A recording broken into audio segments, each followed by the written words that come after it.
It was made of plywood, yet it instilled fear even in Allied intelligence. A machine that could have turned the night sky over Europe on its head, if only it had been given a little time. A project that began with a brilliant idea and ended because of glue. One wrong chemical composition and the wing cracked not only on the plane, but also on the entire German dream of catching the Mosquito. Why was one of the war's best German engineers powerless against the bureaucracy? Who dared to call his machine a needless toy? And how did a single word from Goering wipe a project capable of changing the course of the air war off the map?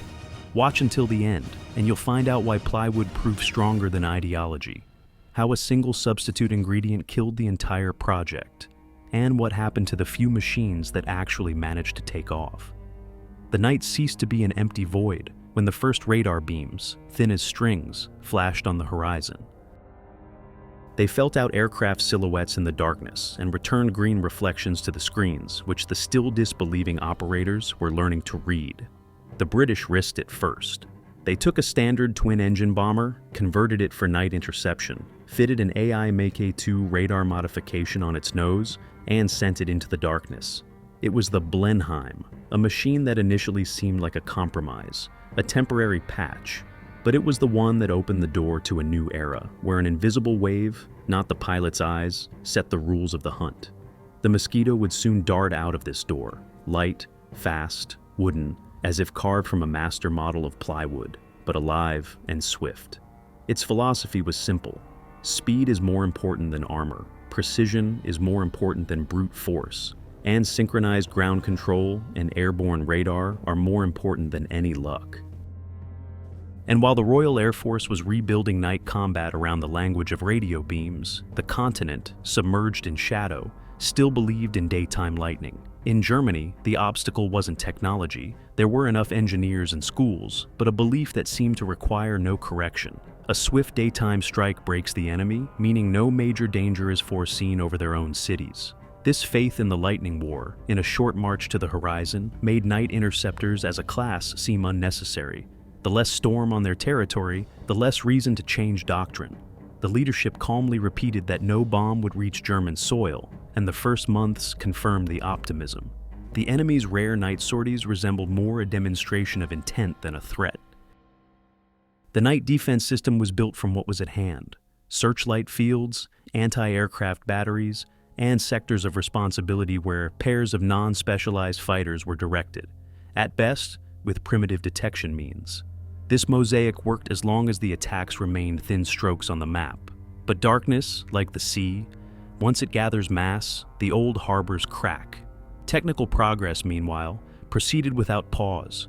Radar, yesterday a laboratory marvel, was today becoming a tool that changed crew behavior. Radar not only sees the target through clouds and night, but also disciplines the flight, dictates the closing speed, the attack line, and the moment of fire. The British quickly realized that the best carrier for such tactics was not a heavy monster, but a light and fast twin-engine aircraft with minimal drag and the smoothest possible aerodynamics. This is how the catch-and-bite strategy was born, in which every extra second meant a loss for the attacked, and every extra kilogram meant a loss for the attacker. Wood unexpectedly became an ally. There was plenty of it. It dampened vibrations, and it allowed the airframe to be assembled faster than metal. The Mosquito became the embodiment of this logic, and with it, night ceased to be a zone governed by chance. The Luftwaffe also saw how the air changed after sunset, but the old confidence still held them back. Night guidance chains, the so-called hunting zones with searchlights and radio posts, initially seemed sufficient. Pilots, gaining experience, genuinely learned to catch the darkness by the sound of instruments and ground prompts. However, every new week brought small tears in the system's fabric. Somewhere, a fighter lost the target during a turn. Somewhere, the pilot was blinded by their own exhaust flare. Somewhere, the formation altitude proved inconvenient for a sharp attack. Cumulatively, this was tolerable as long as the enemy flew in small forces. But methods that rely on the skill of individual crews and on luck do not favor large numbers. The turn did not happen in an office or on a drawing board. It came from the night sky in a dense wave when an airstream, for which the old defense was too linear, moved towards the Rhine. An armada where each link covered the next, and jamming and false routes wove the entire path into a single tapestry, showed that local bravery and local tricks could not compensate for the lack of systematic intercept speed.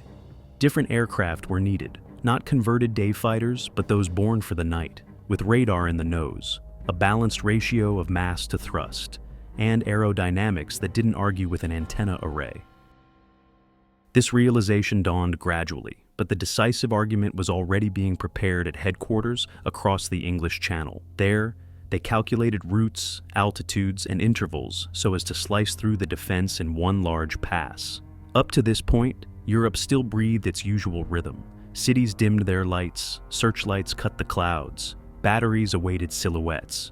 Radio intercepts reported the assembly of forces, but the scale still didn't register in the minds of those accustomed to nights of rare raids and short alerts. Wood and plywood, which yesterday had become a symbol of the audacity of the British school, had already served as a warning. The material doesn't decide, the method of its use does. Accelerated reconnaissance, synchronized ground guidance, and airborne search, rigid approach schedules, all this transformed the night into a theater where the first violin belonged to the one who set the tempo. Germany heard this new tempo, but hadn't yet created its own instrument, and now the dark sky over the Ruhr was preparing to receive a wave that had simply never existed before in nature. What seemed incredible would become reality. Not dozens or scattered hundreds of machines, but a cohesive column of 147 bombers, moving as one breath. The old defense schemes, built on narrow bottlenecks and pinpoint interceptions, would crack that night. When the sky over the Rhine shuddered from a dense stream of 147 bombers, it became clear the old methods could not withstand the blow. The linear organization of searchlights and ground control, built for local raids, was unprepared for such pressure. Gaps in the coverage density turned into corridors for enemy groups. In Berlin, this was perceived not as a private failure, but as a strategic challenge. New machines were needed, capable not just of appearing in the night, but of dictating their rules to it. Technical services spoke of modernizing existing platforms, the political leadership of urgent solutions, and the general staff of aircraft born specifically for dark combat. The Air Ministry formulated a rigid technical specification: a twin-engine interceptor with a wooden airframe to save scarce metal, armament capable of breaking up dense phalanxes, and an onboard radar that wouldn't lose the target during maneuvering. Thus arose the idea of the German Mosquito, a machine light in mass but heavy in consequences on the battlefield. Kurt Tank, whose name was already associated with a number of successful designs, accepted the challenge. The project, which began under the index TA-211, quickly acquired the new designation TA-154 and became a matter of honor for the company. To prove that the Germans could not only make steel masterpieces, but also extract speed and combat power from a plywood fuselage, the work proceeded intensively. Under the leadership of Ernst Knipp, the design team chose a high-wing configuration with a nose-wheel landing gear, a scheme dictated by the desire for good visibility and short landing runs. For the wooden elements, they found an original testing method. Parts of the wing were placed in a water flow, loaded and checked for bends and fatigue, as if testing them under the invisible conditions of future flight. Such an unusual test allowed them to identify defects that might have gone unnoticed in conventional bench tests. The armament was designed to be robust and impressive. A combination of medium and large caliber cannons was supposed to provide a targeted density of fire capable of hitting high-speed targets in the complex environment of a night attack. For the power plant, the 12-cylinder Junkers Jumo 211 inline engines were initially chosen, with the prospect of switching to the more powerful Jumo 213 as soon as they became available. The designers balanced the airframe mass against the engine thrust, aiming for pure speed without unnecessary wing overload. The first prototypes appeared on the makeshift runway in Langenhagen during the summer of the next testing phase. The TA-154V1 completed taxi tests and engine checks under near-combat conditions, but without final armament and radar. The first takeoff occurred in early July. The onboard crew noticed the aircraft's tendency to drift and turn left during a series of maneuvers. The hydraulic system proved temperamental. and the landing gear extension mechanisms required an emergency mode upon landing. These initial glitches were eliminated quickly, but left the feeling that not only the blueprints but also the production processes had to be fundamentally changed. Pilots who flew the machine noted the combination of precise handling and relative ease of control during single-engine flight, a rare quality for twin-engine designs of that class. At the same time, there were also comments on the ergonomics. In some modes, exhaust fumes penetrated the cockpit, and radiator vibrations caused unpleasant oscillations, requiring refinement of the mounts and seals. Nevertheless, the potential was clear. The new machine had the very qualities for which it was started: speed, maneuverability, and the possibility of installing a modern radio complex. But paper successes and factory excitement meant little without approval from the front. The command demanded not only good test reports, but also the impressions of the soldiers, those who would fight at night. Therefore, the next stop for the prototypes was the military testing base, where pilots from operational units could evaluate the machine in conditions close to real combat. There, the design had to pass a crucial acceptance test, confirming that an advantage capable of turning the situation around in the night sky could be squeezed out of the plywood fuselage, or else showing that ambition was not backed by airworthiness. In Rechlin, the weather was warm, almost peaceful, rare for a year when even the sky seemed strained.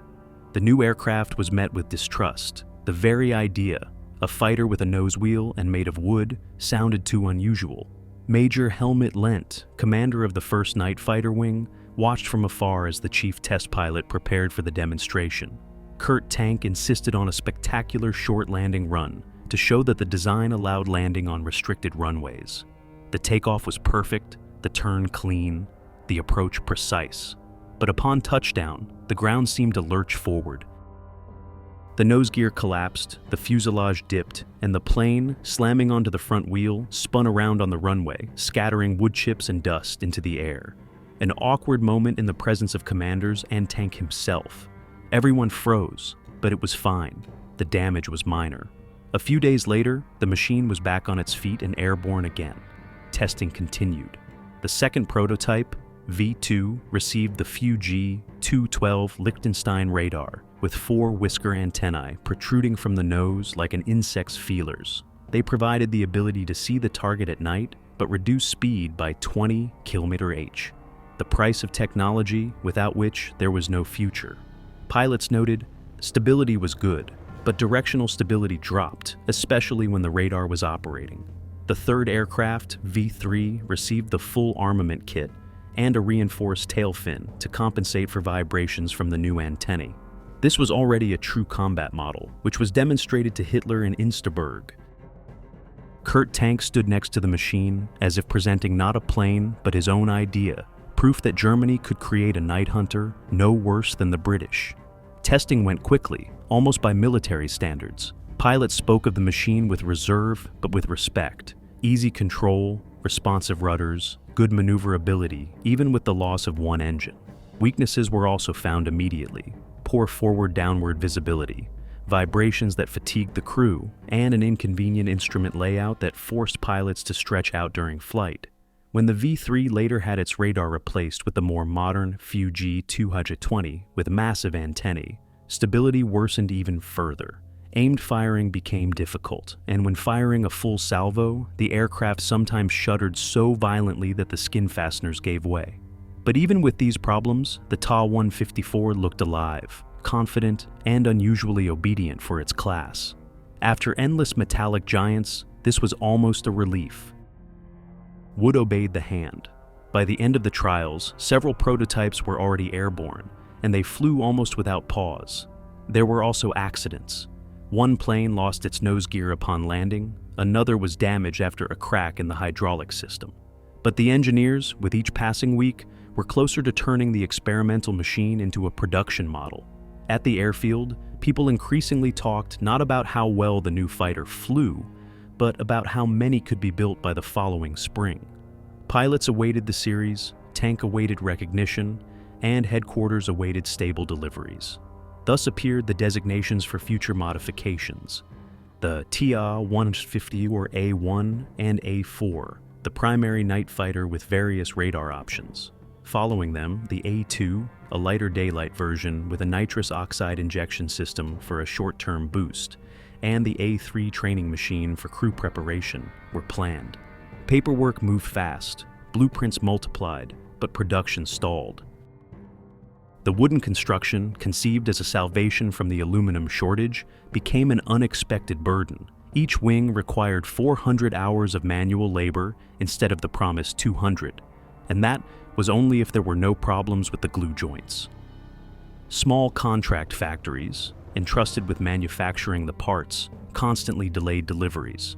Some lacked skilled workers, some lacked the glue itself, and some lacked electricity. Allied raids finished off what they managed to assemble. The factory in Posen, where the main assembly took place, was bombed almost immediately after the line started.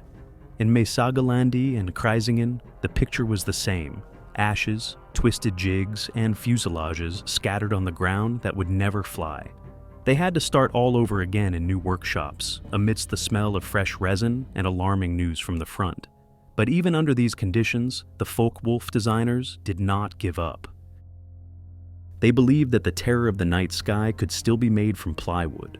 The problem was no longer in the air or the factory walls, but higher up, where every decision depended on a signature. Arguments began in the offices over whose aircraft was better, who should be given priority, and whether resources should be spent on wooden machines at all when metal was starting to flow into the factories again. Kurt Tank seemed to sense for the first time that the enemy of his project was not in the sky but on the ground, at the tables where figures were more important than a pilot's intuition. When the Commission on Aviation Priority Distribution met in Berlin, the air in the room was heavier than at any test site. Erhard Milch, the chief curator of technical projects, increasingly looked not at flight figures but at names. He already saw the Junkers Ju 388, convenient for production, familiar to the factories, and, most importantly, with a metal fuselage that did not require plywood, resin, and endless checks of glue joints as the new night interceptor. The Ta-154, which by then had survived dozens of successful flights and as many emergency repairs, increasingly fell into the experimental column. Kurt Tank understood that he was losing not in the air but on the ground, in offices where the aircraft was judged not by its trajectory, but by the convenience of a paper report. In a desperate attempt to regain interest in the project, he secured a personal demonstration for two pilots whose opinions could tip the scales. Lieutenant General Adolf Galland and Colonel Werner Streib, inspector of night fighter units, arrived near Berlin for a demonstration flight of the 14th machine. The sky was clear that day, and everything went perfectly. Takeoff, climb, smooth turns. Galland, known for his demanding nature, admitted after landing, "The machine is obedient, the control is excellent, the rudder response is comparable to the best models." But he quietly added, without a smile, "The Mosquito will still get away in the dark." It sounded like a death sentence, though not a documented one. A few weeks after this oral verdict, events followed that finally undermined faith in the project. First, an engine failed on one of the serial aircraft. The crew managed to escape, but the machine crashed. Then another, much worse, crash. The wing broke up in flight. A commission was called, and Göring himself headed it. The engineers, checking the wreckage, got to the core of the issue. A substitute called Corit was used during assembly instead of the original Tegofilm glue. The factory that produced the original material had been destroyed during another raid, and the subcontractor, in a rush, offered an alternative, violating the technology. This chemical shift, a change only in the glue's composition, became the point where the fate of the wooden fighter cracked along with its wing. On August 14, 1944, the order was issued to terminate the TA-154 program.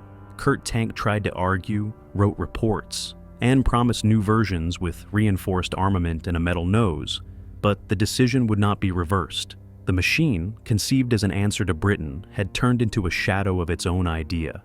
Yet, a few dozen aircraft managed to be born, plywood but proud, built against bombings, delays, and bureaucratic indifference. Their life was short, but they still managed to take to the air and try to prove that the night could still be overturned. By the spring of the following year, gray-black machines with an elegant silhouette, recognizable by the slender tail and characteristic canopy shape, stood at the Stade airfield near Hamburg. The Third Night Fighter Wing received several copies and began operational flights. The Tu-154s participated in rare night sorties, but no combat victories were recorded. They took off, caught the Mosquito's reflection on their radar screens, but the speed was not enough for a true interception. The rival, light and fast, always got away just before the sights could close. These machines were also seen in the sky by Allied reconnaissance. In photographs taken in the spring of 1945, a couple of plywood silhouettes were spotted next to the He-219 and Ju-88, a ghost of the project that was still trying to live. There were also strange, almost fantastical experiments. The Mistel variant, a coupling of the Tu-154 with a Focke Wulf on top, where the lower aircraft was packed with explosives and intended to become a guided bomb. Another was an air-launched torpedo with an ejecting pilot. All these projects remained at the testing stage. None reached actual deployment. Germany, by then, no longer had a sky worth fighting for. And yet, the question remained, was it all for nothing? For beneath the plywood, beneath the skin and the mistakes, lay a design that could have become the terror of the night sky if given time to mature. Real tests showed that the Tu-154, without radar antennae, could reach 612 km/h.